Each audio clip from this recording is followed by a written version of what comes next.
cris de la terre.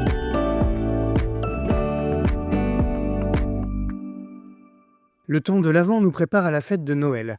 Mais quel sens cela peut-il avoir pour la perspective de l'écologie intégrale? C'est vrai que lorsqu'on prend un peu le temps de réfléchir au sens de ce temps liturgique, à la lumière de Laudato Si, on voit s'éclairer des zones de sens peut-être encore insoupçonnées. Cela a à voir avec les trois venues de Jésus. Mais il va s'agir cependant de regarder ces venues sous l'angle de la bonne nouvelle de la création. L'enjeu est de considérer comment c'est toute la création et non pas seulement la personne humaine qui s'en trouve bénéficiaire.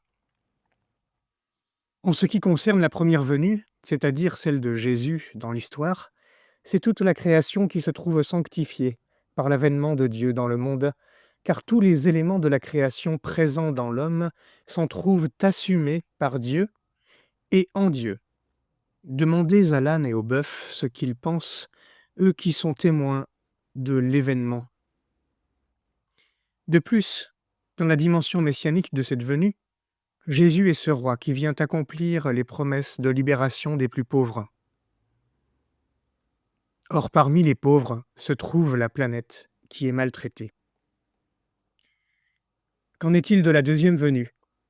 C'est la venue de Jésus dans nos vies, chacune d'entre elles aujourd'hui. Ici aussi, il s'agit d'un accueil et d'une rencontre qui ne doivent pas laisser insensibles. Cette rencontre doit même mettre en route. Et dans Laudato Si, le pape François dit que les chrétiens doivent tirer les conséquences de cette rencontre dans tous les domaines de l'existence, et en particulier celui du soin de la création. Ou alors il va manquer quelque chose à la vie chrétienne. La parousie concerne aussi l'écologie intégrale. En quel sens? La troisième venue est celle du Christ dans la gloire, qui vient pour le jugement dernier et qui s'annonce comme le Christ, roi de l'univers que nous avons célébré il n'y a pas longtemps. C'est-à-dire le roi de tous les éléments créés. Avec cette venue s'adjoint celle de la création nouvelle, qui est pleinement investie de la vie divine, une création réconciliée où Dieu sera tout en toutes choses.